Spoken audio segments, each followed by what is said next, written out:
What's up, guys? Welcome back to Newswave. So with more and more information and reports getting out there around Nintendo's next system, it's no wonder anticipation is continuing to build, especially heading into Nintendo's investor report next week. But now some new information has been making the rounds online that had people talking quite a bit yesterday, and I figured we'd go over that here today.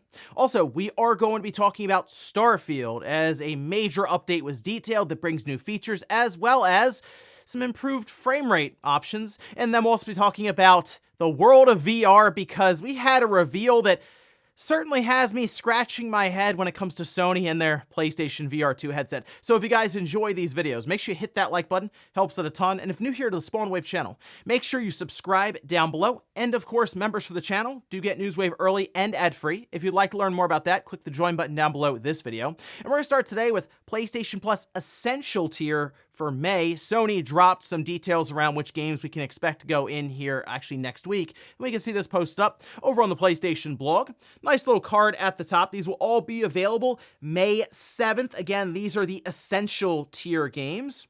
Starting with FC24. Okay, that's PS5 and PS4. Ghost Runner 2 on the PS5. That's great because we did see Ghost Runner at one point, I believe, go into Essential, and then they also put it in extra tier at a time. So if you've gone through Ghost Runner 1, hey, the sequel is right there for you. Then we have Tunic, which is an awesome addition. If you have not played this, I'm going to say this, but I know it gets eye roll. Dark Souls mixed with Zelda. It's a fun game, look, either way. And then Destiny 2 Lightfall. So more Destiny 2 content there for people, but not bad. I mean, FC24, I'm not really into a lot of the soccer or football games like that, but Tunic is awesome, and Ghost Runner 2 is another good one to check out there. So all things considered, not too bad here for Essential games that'll be available in May starting on the 7th. Also, we had some interesting discourse around Microsoft's big showcase that's now officially scheduled for June, as we had Sarah Bond tweet this out, where she says, save the date for Xbox Showcase June 9th, 10 a.m. Pacific, followed by redacted direct, we believe to be Call of Duty. Our teams and partners are working hard on our first showcase featuring games from our studios across Activision, Blizzard, Bethesda, and Xbox Game Studios. All of this sounds normal, as you'd expect an executive over on Xbox to work to push the showcase. But I'm not even kidding, the thing that really caught a lot of people's eye and a lot of attention, really, for conversation were the two hearts, green and blue. Yeah, for some reason, people looked at this and said, wow, they're going to announce PlayStation stuff here. Call of Duty, right? We all understand that Call of Duty is going to launch on PlayStation, right? I mean, it seems to me at least straightforward in that sense. I guess they can also announce some of their other games, other franchises heading to PlayStation, based on the fact that Sea of Thieves, Grounded, those live service titles seem to be off to a really strong start. It wouldn't shock me if we saw more games getting announced for Sony, but in this case, I think it's as straightforward as, hey, Call of Duty, big franchise, you know, the game that was bundled with PlayStation 5s just a few months ago during Christmas time. Yeah, there'll be a PlayStation logo somewhere in there after the Call of Duty showcase and the trailer airs, go figure. Oh, and it does look like the Plucky Squire is going to make it out in 2024, which is an indie game that I really kept my eye on because, well, it looks really unique when it comes to the visuals, but then also some of the gameplay. But we can see this is posted up over on their official X account. They say we'll be launching the Plucky Squire this year. We haven't announced a release date yet, but we're working hard on the game for a PC and console release in 2024. Stay tuned. I recommend checking out like the initial trailer that they showed off because it was very, very interesting looking, caught a lot of people's eye online. And in this case, I mean, we're heading up to what should be a couple of months of events like across the industry, whether it's Summer Game Fest, Sony doing something, Microsoft, Nintendo. There are plenty of places to have the release date get announced, with Devolver, of course, working, I'm sure, with all these different platform holders to set everything up. So we'll keep an eye out for Plucky Squire to see if we can get that release date here probably in the next month or two. And guys, with some of the quick news out of the way, let's get into the bigger stuff. Let's start right away with Nintendo and their Switch 2 system that many people believe is going to launch first half of 2025. I'm still in that camp. I don't think we're going to see it in 2024, but who knows? Surprises. It's Nintendo. It technically could happen.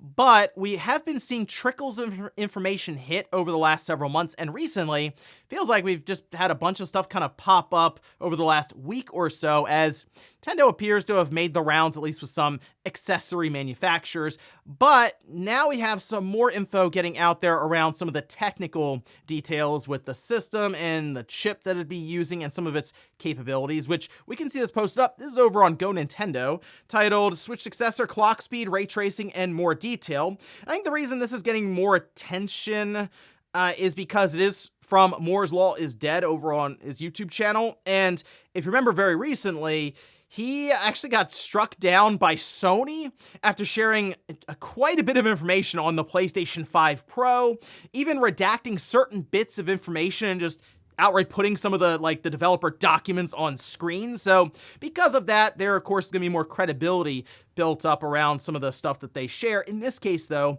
with the Switch successor, he has talked about on this recent podcast that he had, the Broken Silicone podcast.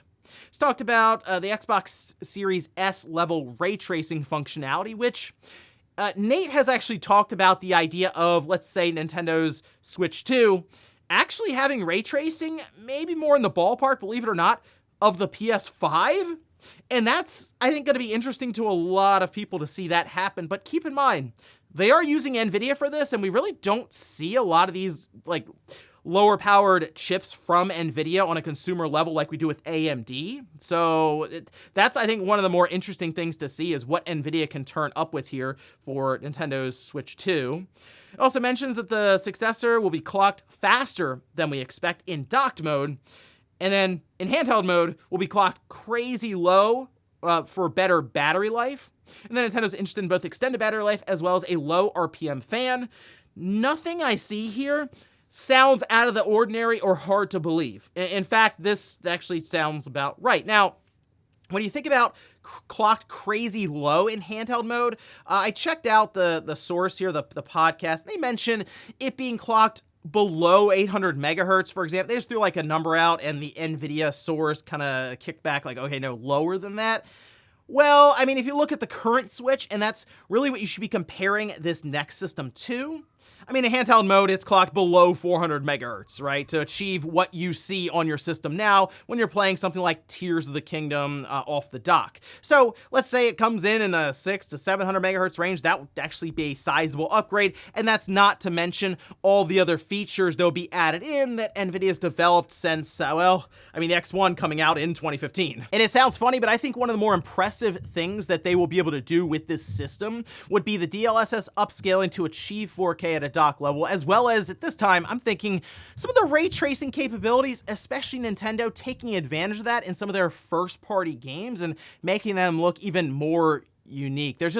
I have an idea that Nintendo could do some really cool art styles if they have ray tracing at a more usable level than what people may be expecting after seeing some of the limited use cases with the PS5 and the Xbox Series from third parties mostly. But yeah, I think we're getting closer and closer to Nintendo talking more meaningfully about this. And in fact, I'm kind of looking towards that investor report next week, especially if there is a Q&A that we're sort of expecting. I think Nintendo will be pressed on that, and if it's not there, it would certainly be at their meeting of the shareholders that would take place midway through the year. So that would be towards the end of June or beginning of July, I believe. But by then, we'll have seen already a direct, we assume, and we'll have at least a bit more information around releases beyond Luigi's Mansion 2 HD, since that's going to wrap up their first half of releases, and then there's nothing else after that. So it does feel like Nintendo, they're getting ready to at least talk about either, I assume, software coming up, but maybe even some hardware we can look forward to here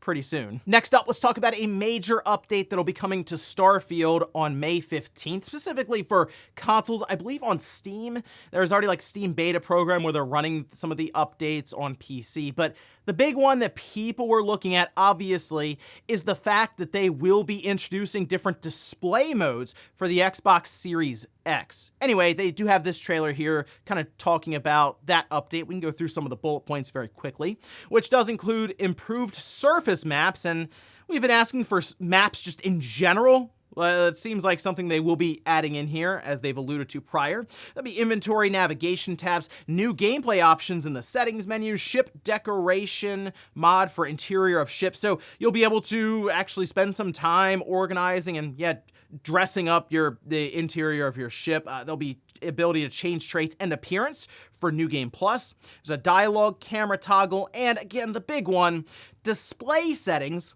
for Xbox Series X to prioritize visuals and performance. They break it out a bit more over on the main page detailing this update. So they have frame rate target. You could choose between 30, 40, 60, or an uncapped frame rate on VRR displays. If you do not have a VRR display running 120 Hz, you will still be able to select from 30 or 60, but screen tearing may occur at times when selecting 60 on a non-VRR display. They also have prioritize, saying you can now prioritize between visuals and performance while trying to maintain the frame rate target. If choosing a frame rate target of 60 or above, we recommend changing this to performance. Prioritizing visuals keeps the highest resolution while maintaining full detail for special effects, lighting, and crowds. Now, people were pointing out that Todd Howard, he did have an interview, I believe this was with IGN, ahead of the game's launch, and of course, he was asked about the game being capped at 30.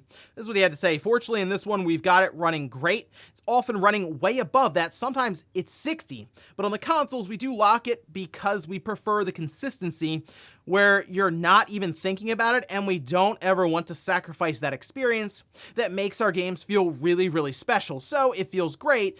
We're really happy with how it feels, even in the heat of battle, and we need that headroom because in our games, really anything can happen, going on to say that it was a creative decision to lock it at 30 frames per second for both the Xbox Series X and Series S. I do want to point out a few things here. One, the Series S was not mentioned at all when it came to any of these display settings. It was just the Series X, so we still need to see if the Series S gets any benefit from this update when it comes to frame rate or visuals, anything like that. But also, it's not hard to believe that after a game comes out, and then be able to spend 6 or 7 months working on what looks to be a major DLC later on this year, that they would also have time to work further on optimizing the game so that they could hit this 60 FPS or even 40 FPS mark on VRR displays. So while I know people are looking at this as kind of a gotcha moment for Todd Howard and Microsoft, I just think in this case, that's the build they were shipping, and it wasn't quite to where they wanted it to be to say, okay, we can have this performance mode, but as time has gone on, they've been able to work on it. Who knows, maybe there is a PlayStation 5 version of the game off in the distance and they're working on that. Oh yeah, look at all these cool optimizations we've been able to accomplish there during the port process. Let's back engineer this and also make it work on the Xbox. But either way, it's just, to me, good news all the way around. Starfield is certainly controversial at launch. The 30 FPS mark was one of those things that was discussed quite a bit. So just seems like the game will just be getting better on May 15th. And then we also have the Shattered Space DLC coming up later on this year. So exciting stuff there for Starfield and Bethesda. Next up, let's talk about Horizon Zero Dawn, as there was an interesting update that was made to the listing on PlayStation Plus. If you're unaware, it is available on PlayStation Plus Extra tier, so you can just log in, download it, play through the game. But it looks like it's actually leaving the service here pretty soon, and we can see this posted up over on Push Square, where they say the PlayStation Store listing for Horizon Zero Dawn has been updated to state that it's leaving PlayStation Plus Extra on May 21st, so about 3 weeks from now. As a first-party title published by Sony and internally developed at Guerrilla Games, the move comes as a surprise, as it was thought all the titles Sony holds the rights to would remain on the service in perpetuity. Yeah, this is definitely an odd one. Now, we've seen first-party games leave subscription services in the past, but usually that's because it's linked to rights outside of that platform holder's control. So, as an example, a racing game like Forza, there are a number of different car manufacturers and brands that have limited time in terms of the contracts and stuff that they write up to be represented in the game.